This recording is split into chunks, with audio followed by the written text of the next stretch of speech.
Good morning, Madam Mayor. What are we doing today? Today we're going to tour the Little White House Museum and learn more about President Truman and tour the garden here. Wow. Are you Pretty excited? Cool. I am excited. I like historical stuff. Yeah, and this is a very nice old house, so I love old homes. Yeah. And So it's very Florida. this is the back corner of the Truman House. They are doing some fascia rework, renovations. They're replacing shutters that we come to find out. And very pretty property. Might be an acre in size, but an acre down here is huge. Believe me. Huge. Huge. Huge. So we're on the back corner. The main front entrance is actually right over here. You buy your tickets, which we bought ours at the ticket office. You save a little money doing it that way. And then you congregate back here. And then there's 2 tour guides, and the next one up is the one that you get. And then he takes you through and tells you all about the Truman White House, the Truman Little White House. They have a lot of trees in the garden. Yeah. A lot of different fruit trees and whatnot. They have mango trees and avocado trees and the coconut palms. So, almond. I know it's good to have an avocado and a mango tree around. I miss that. Some of the best avocado trees we had in Hollywood. Yeah. So, guess we'll tour the garden now. All right.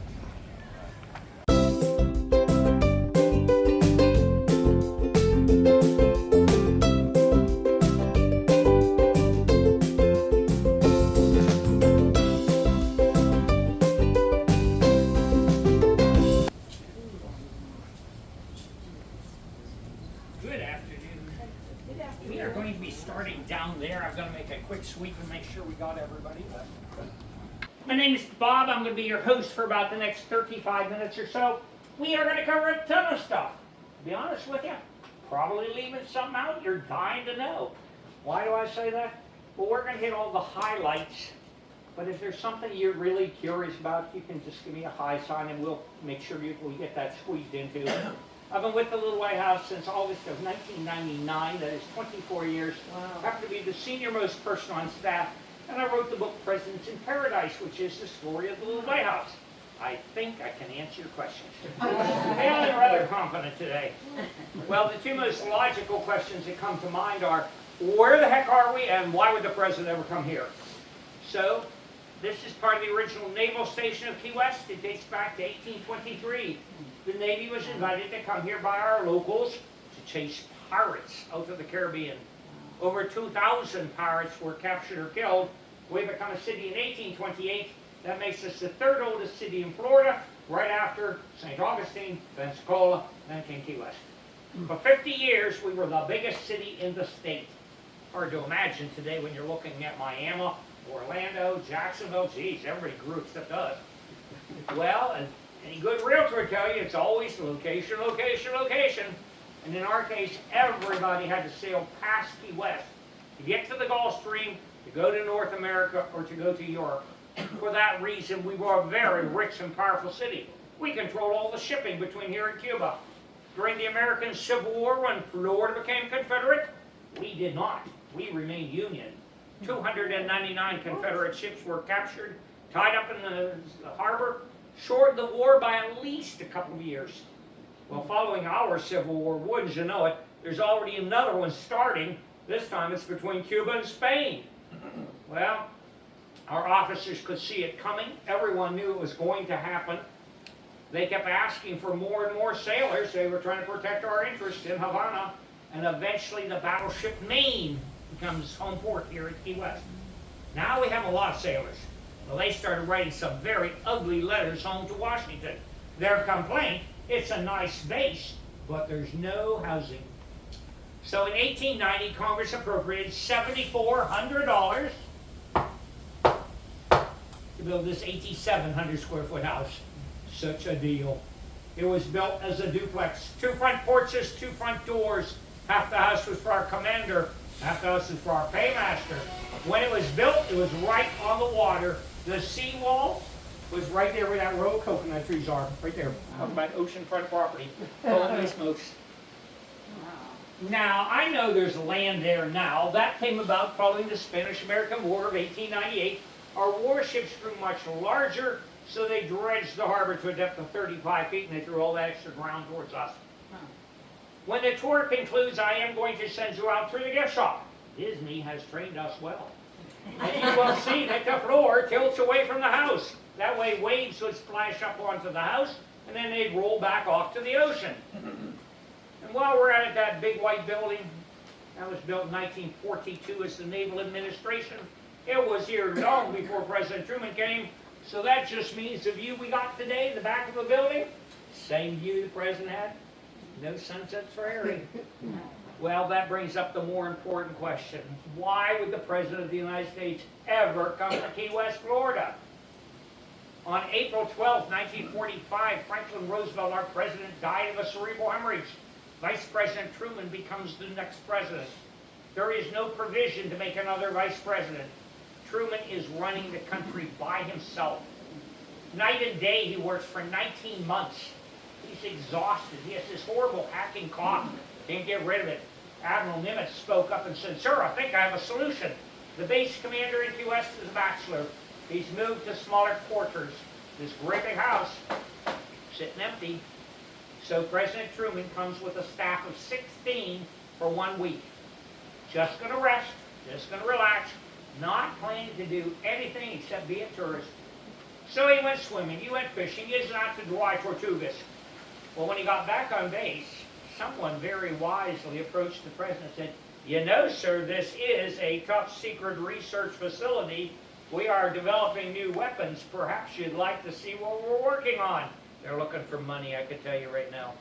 Well, sure enough, the president and his staff went out on a captured German sub, the U-2513, and they went diving 450 feet.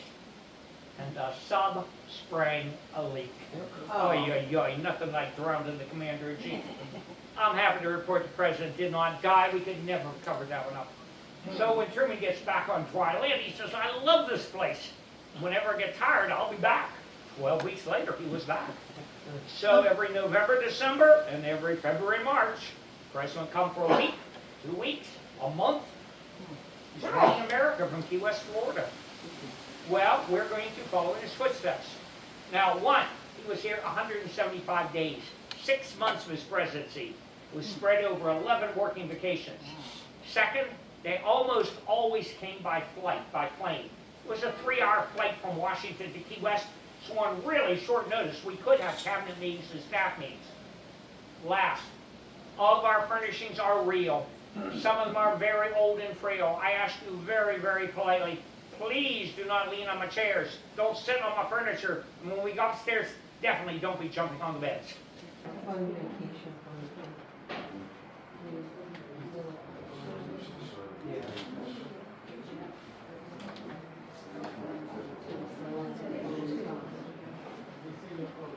No, actually, I'm going to be rescinding that. You may take photos now. Oh. Yes, you may take pictures. So, when the president first arrived, November of 1946, the house was furnished, but it was really very plain. It was our base commander's home. He's not a president, it doesn't matter. And Truman doesn't care because he's just here to rest. So he shot 12 weeks later, another visit. Nothing had changed. Why? Because we didn't know he was coming. Surprise, the president's back. Stays that way until November of 48. That is an election year. Truman is elected to a full 4-year term. He's almost got a second full-year term, but 82 days, Roosevelt takes him off the first one. So, the president has a vice president, Alban Barkley from Paducah, Kentucky. He has a staff of 57. They've grown considerably. And they are spending a month at a time in Key West. And so the Navy concludes it is time to spend some money. Fix this place up. So they hire a decorator. His name was Haywood Lassiter from Miami Beach. Gave him $35,000 and a challenge. Create something suitable for the caliber of guests who will be visiting the president. All of this furniture was bought for President Truman. All of the fabrics that you see are exactly what President Truman would have seen, because our foundation did the research and we reprinted every fabric in this house. All the paint colors are exactly what they wore when the president was here. We have identified every layer of paint since 1890. The carpets are the same. The wallpaper is the same. If you haven't guessed yet, I'm taking you on a little time travel back to 1949. Now, I just told you that everything was bought for the president. Well, guess what? There's an exception. The exception happens to be that poker table. The president loves to play cards. The cabinet shop was aware of that, so they made a very special table for the president. It is made of Key West mahogany. It has built-in chip holders on the sides. The ashtrays are 3-inch brass shell casings, and the little cigar holders in the ashtrays are machine gun shells. Without a doubt, it's the coolest recycling project you'll ever see, and that's why I just gave you permission to take pictures. And was it you that lost your sticker? Yes. Okay, I have extra stickers. If anyone would like the stickers for the grandchildren, you can have stickers too. We tell you not to, you don't need to wear them. This is called the Truman Seal. In 1946, President Truman altered the Great Seal of the United States. Prior to that, the eagle was turned facing the claws holding the arrows. Truman says America must often go to war in defense of liberty, but we are a nation of peace and our national symbol should reflect it. So forever, he turned the eagle 180 degrees, spoke at the olive branch.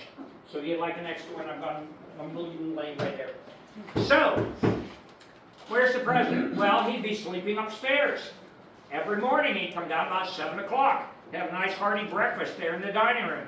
Following breakfast, he'd come over to this bar. He would ask his Philippine stewards for a Key West heart starter. Anybody know what a heart starter is? No takers. It is a glass of fresh squeezed Florida orange juice followed by a shot of bourbon. Bourbon for breakfast. Well, if anyone knew why, they did not say. If anyone wrote it down, we did not find it. Then about 15 years ago, the Truman Library found a pamphlet. In the back it said, "My physician, Dr. Wallace Graham, has discovered I have an arrhythmia, an irregular heart rate. The doctor is very concerned." Well, the president is freaked out for a different reason. He does not want anyone to know he's ill because he has no vice president yet. So he's trying to keep it a secret. His doc is getting frustrated because Harry's not listening. And he finally comes back and says, "Harry, I really think you ought to have 2 shots of bourbon a day." And there the story ended again, until a little over a year ago. I was giving the tours I am with you, and some very nice people came up and identified themselves as cardiac specialists. They said, "You know, there really is some validity to that advice." Really? Tell me more. Something new for the tour.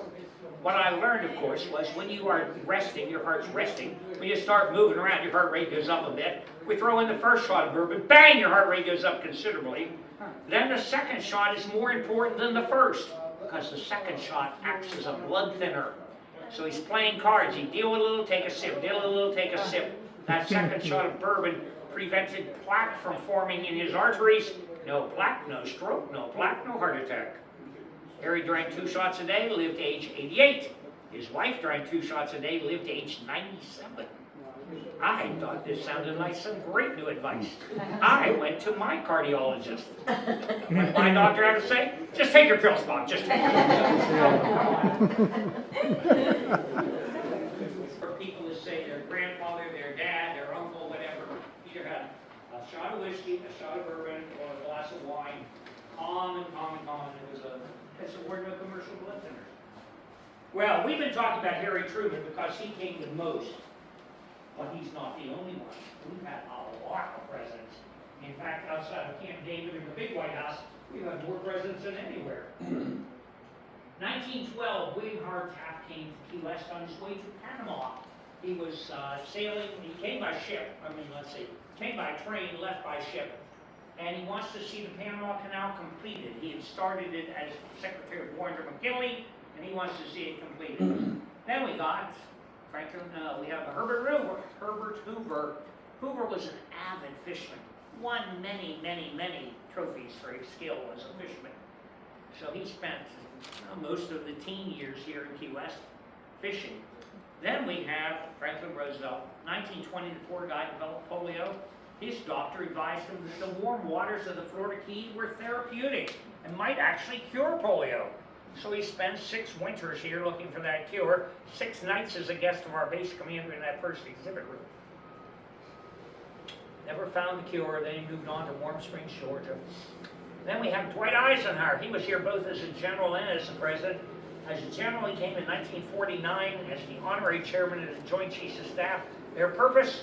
To merge the Army and the Navy to form the Department of Defense, create the U.S. Air Force, create the CIA, and create the National Security Council. Very important stuff happened here at the Little White House. Then a few years later, Ike is back because he's had a heart attack. He's writing his State of the Union address for 1956 as he recuperates.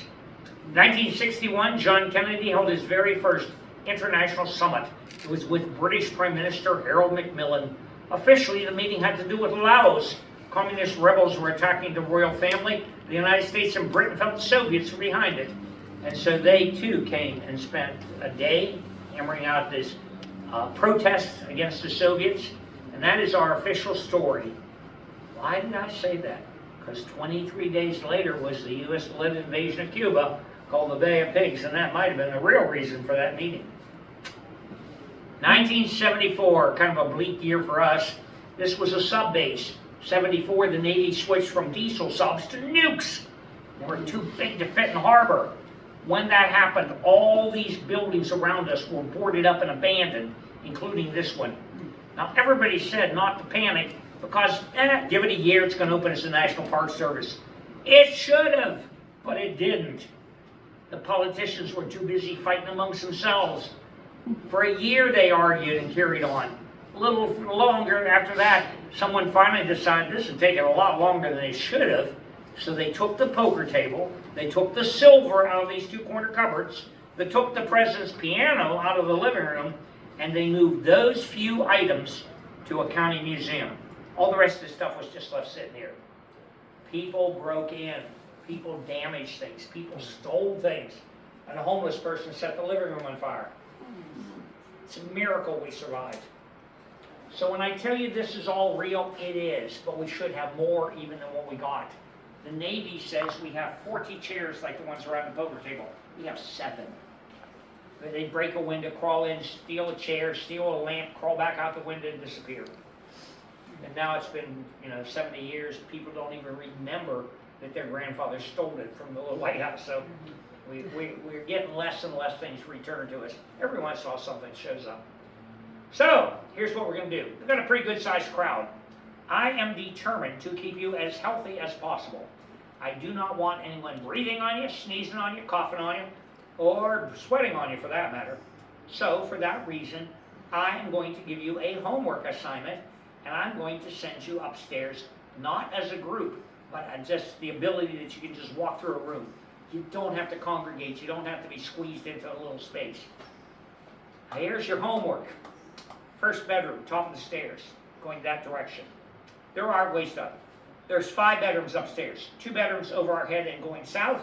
Those never are on the tour. That's where our VIPs come and stay. They have flat screen TVs and queen size beds. Truman did not have a flat screen TV. In fact, the last president that slept up there was Bill and Hillary Clinton. So that's contemporary. That's not historic. We use it for our VIP guests. Going the other way, though, we got 3 bedrooms. First bedroom, top of the stairs. Big empty room. Would have had a couple of beds, a couple of dressers, a couple of chairs. That was the president's press secretary, Charlie Ross, and Clark Clifford, special assistant to the president. The only thing I care about in that room is a picture about this big. It says, Dewey defeats Truman. Most famous mistake in photographic history, well, political history. The reason it's famous, it's wrong. The president had gone to the convention seeking renomination. That was a given. Everybody expected that to happen. Next day, he shows back up, wants to hear the platform debates. Holy smokes, he walked in. The Democrats are punching each other out. They're going to kill each other. It's all over civil rights. The party has shattered. Henry Wallace, who'd been the vice president with Roosevelt, walked out with all the left-leaning delegates, formed a brand new party called the Progressives. They were completely to the left, and they are very pro-Soviet. The right wing of the party walked out with Strom Thurmond and the Southern Democrats. They're screaming segregation now and segregation forever. They walked out. Truman's got the moderates, but he doesn't seem to have that many. And so nobody, I mean absolutely nobody, thought he had a chance of winning. The party is just self-destructed right before his eyes. So he boards a train, travels 31,000 miles, stopped in over 400 cities. There's no national TV, he didn't have a choice. And little by little his crowd seemed to be getting a bit bigger. Finally gets home. Neighbors saw him and said, "Oh, you home to retire?" "No, I'm home to win." Jeez. Nobody, not even his friends thought he'd win. So he went to bed. Got up the next morning. 303 electoral votes. He needs 260. He's won re-election. He and his wife and daughter get on the train. They're heading back to Washington. Stop in St. Louis. A supporter from Chicago hands him that paper with the news. "Didn't you hear, sir? You lost." Well, the president starts laughing. One, he knows he's got 303 electoral votes. He's just been given a note saying Mr. Dewey's conceded. And he heard that the paper was on strike. The typesetters union had walked out, and so he glances at the bottom corner, and it's upside down. He's really laughing now. He says, "Hell, we can't get the headline right. They can't even get the text right." Why is it wrong? Because the Trib was on strike, and the management figured if we can hit the street before the other papers hit it, we're going to sell a ton of papers. So they did a telephone poll, but they only called the rich people. Didn't waste their time calling poor folks. Some have argued, well, they had party lines for poor folks. Whatever. The point is they did not get enough of a sampling, and that's why it's wrong. They're still embarrassed. They will not allow us to reprint it. If you find an original, it's worth about $3,000.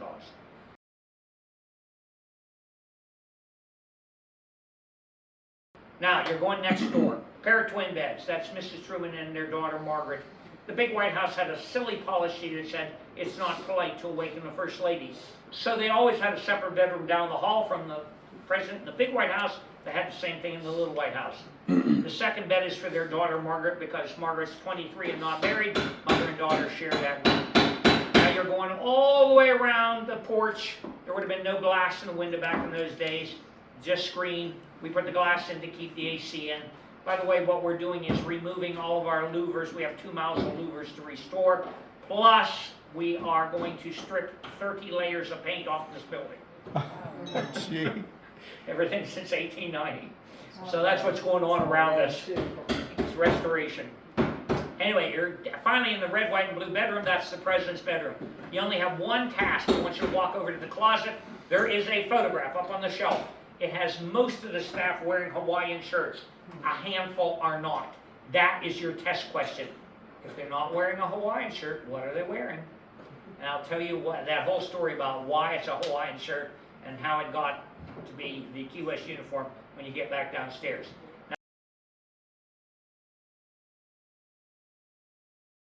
Now, if anyone cannot climb the stairs, it's 16 steps up, 16 steps down. I will set you up with the photo book downstairs. Otherwise, I'm sending you upstairs. I'll see you back in 5 to 7 minutes.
wraparound second floor porch. Isn't that cool, fan?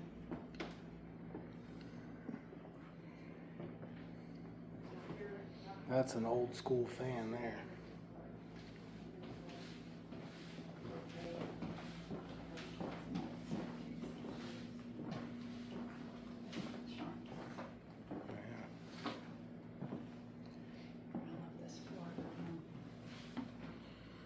Well, I guess this would be the president's room.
Nobody gets access to the president for an hour.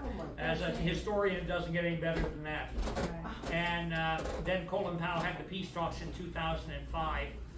So it was the first week of April of 2005. So we've had a lot of very famous people here. The reason I let you take pictures is Secret Service were here about 2 or 3 months ago. And they said, you do realize you got 400 neighbors now, and all those people would have to go through security clearance. So your chance of having a sitting president is very slim. Oh, You might get a past president. Yeah. President Obama might show up, or George W. Bush might show up. Yeah. But to get Biden or somebody, no, very slim chance. Do we know, are you the last one? Yes. The last Yeah. one coming down. Okay, well, good. We're filling in questions. First off, we're going to start in the president's bedroom. On November 17th, 1946, President Truman arrived for the very first time. He didn't know a thing about Key West. Nobody told him anything, and he'd never been here. So it's probably chilly in Washington. It's November 17th. He left Washington wearing a black suit and tie. When he got here, he's coming off the plane, black suit and tie. Everybody took pictures because this is the first vacation he had. It's much too hot for Key West. There was a company in Miami. Their name was Royal Palm Sportswear, and they made Hawaiian shirts. And they thought if we could just get the president to wear one of our shirts, we would get all that free advertising, sell a bunch of shirts, make a bunch of money. So what did they do? It's in a great big box. Different sizes, different colors, different patterns. President took what he wanted, staff took what they wanted, or escort to what they wanted. Next day, front page Miami Herald, everybody had on a Hawaiian shirt. Now their competition freaked out. They sent a big box of shirts. And again, the president passed all those shirts out. Thus was born the Key West uniform. If you're in the military, you wear your military uniform. If you are a civilian working for the president, staff of 57, you wore Hawaiian shirts, khaki/khaki shorts. Now, the picture in the closet was taken on that blue couch with those red drapes in the background. It is called the Loud Shirt Contest. It is a game the president invented. You are to go home, look for the brightest, the boldest, maybe the ugliest shirt you've ever seen. You're going to bring it back to Key West. We're going to compete against each other, see who's got the loudest shirt. Well, I can't tell you who won because they had over 25 of these contests. Every time they came, they had contests. So this was a fun activity. But from the looks on their face, everybody has a big smile, so everybody's having a good time. What were a couple of the things, though, that were not Hawaiian shirts? Anybody? Plaid, absolutely. Sit right, the president's in the middle, right by his left shoulder. The guy's got on really ugly, big, bold plaid. That's clearly a fail. And something else? Yeah, okay. Something else? Striped. There are some stripes. The guy at the bottom right corner is wearing a plain white shirt. I think he's like the kid at school. Oh, it's today's shirt day? I forgot my shirt. He's looking innocent, but I'm not buying it. Anyway, they did have some sports jackets over Hawaiian shirts. But when you look at the ones that are really bold, they are really, really winners. I mean, they have some gaudy things. Why do we call them Hawaiian shirts? Because our GIs were sent to Hawaii, both sailors and Army. We didn't wear clothes like that in Ohio or Pennsylvania or Iowa or California. So we, the soldiers, refer to them as Hawaiian shirts. The funny thing is when I have visitors from the Hawaiian Islands, they go, "We don't have Hawaiian shirts, those are tropical shirts." Well, all I can tell you is my shirt says made in Hawaii, so it's a Hawaiian shirt. Now, I've been asked about the third floor. Yep. When this house was built in 1890, they put two really big tanks in the attic to collect rainwater. We are an island. If you drill down, you get rock or you get salt water. We don't have wells. Everybody has cisterns collecting rainwater for cooking, for drinking, for bathing, for washing. This house had two huge ones. They weighed over 50,000 pounds when they were full. So this is built like a rock. So, 1942, the Navy sent us 15,000 sailors. Holy smokes, where are we supposed to get water for all those guys? The Navy built a pipeline from the end of Florida all the way down to Key West. If you're driving, look over at the old bridges, you'll see the pipe hanging on the bridges. That's our water line. That lasted from 42 till 84. In 84, I turned on my spigot, a little trickle would come out. Lime had filled up the pipeline. So they had to build a new pipeline. So for about a year, we went through water rationing. Then they built a new pipeline, and it lasted from 84 till last March. Last March, I turned on my spigot, nothing came out. Ooh, that's scary. The pipeline had broken. So they had to do a quick repair. And everybody goes, well, why don't you have desal? We do. But it was built in 1968, and the cost of diesel, it runs on diesel fuel. The cost of diesel is like $5 a gallon. We can't afford to use it to generate water, or to desal water.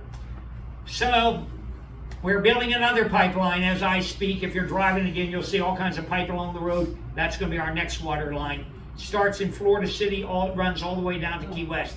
If you're here in town tonight, when you go out and get a glass of water at dinner, look at that glass and realize I came 130 miles to get to your table. And that brings us to this room. This is the biggest room in the house. The president's living room, library, office. Every night it became a movie theater. 7 people are playing cards. What do we do with the other 40? Put up a screen, a projector, a bunch of extra chairs. Hollywood movies every night in the living room. Well, that little desk is where the president ran the country. Every day the courier would arrive with a big mail bag handcuffed to his wrist, containing legislation, correspondence, bills, documents, whatever the president needed to run the country. And run the country he did. He wrote home to his cousin back in Missouri. The job of the president never ends. It just follows me no matter where I go. I'm signing my name 200 to 600 times a day. Eek, that's no vacation. So let's talk about Harry just for a moment. He did not want to be the president. He did not want to be the vice president. He was very content being the senator from Missouri. Would have preferred to stay there. The Democratic Party picked him because he was famous. As Senator Truman, he had headed the committee to investigate fraud in government contracts, and he saved the United States government $15 billion. He was on the cover of Time and Life, and look, everybody knew Harry Truman. He's that little guy from Missouri fighting for the little guys. Roosevelt had done nothing with James Vance Gardner, his first vice president. He'd done nothing with Henry Wallace, his second vice president. He wasn't planning to do anything with Harry Truman. And it really was a shock then when on April 12, 1945, Roosevelt is dead. Truman is sworn in and minutes later taken into another room and told about the Manhattan Project. He knew nothing about it. He almost found it when he was looking for fraud because he saw this river of money going somewhere, and he started to investigate, and the Secretary of War, Stimson, came to him and said, Mr. Truman, we know what that money is. Please don't go there in the name of national security. And Truman honored the request. He didn't track it down. But he would have found out about the Manhattan Project sooner if he had. So now we have peace. Well, no, we don't. We have the bomb. Truman is on his way to Potsdam to meet with Churchill and Stalin, July of 1945. He gets a telegram. Sir, we tested the bomb and it worked. Truman said then by all means we should use it. He never regretted for a second dropping the bomb. The reason? It saved so many lives. We were anticipating losing 1 million American boys, and every Japanese citizen would die in defense of their homeland. So Truman felt it was justified because it saved so many lives. And that's why he authorized dropping the first bomb. The second bomb was kind of left hanging out there. We'll use it if we need to. And the military took that and translated it to me. We built it, we got it, we can use it. So the military dropped the second bomb without explicit directions from Truman.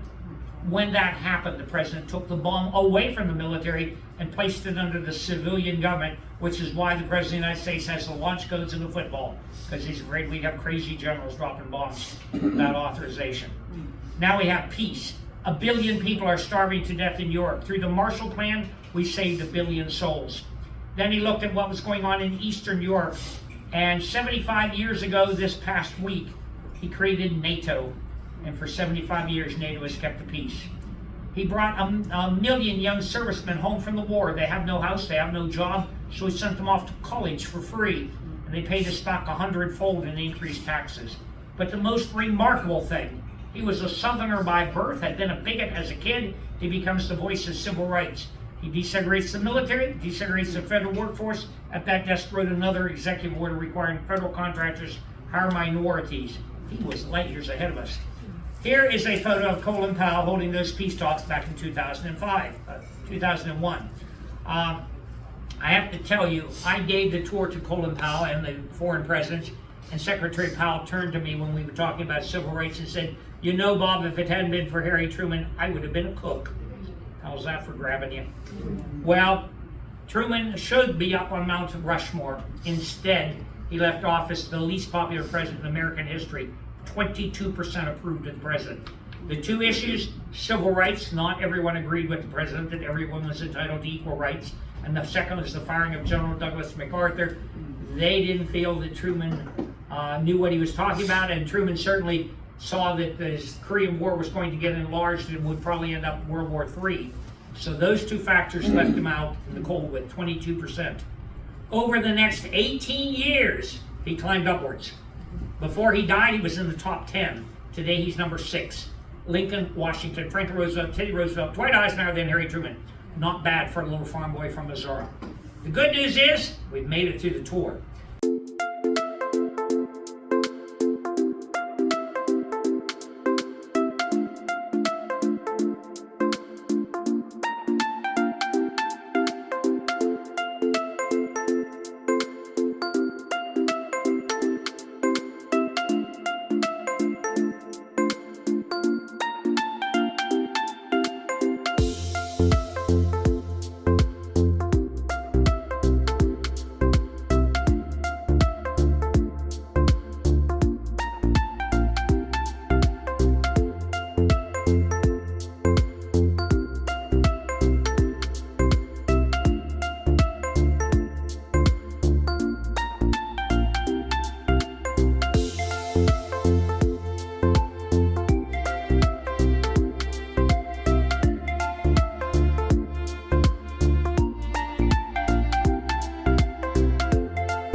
America's best-read presidents because as a child, his thick glasses kept him from active sports, so he took up reading instead.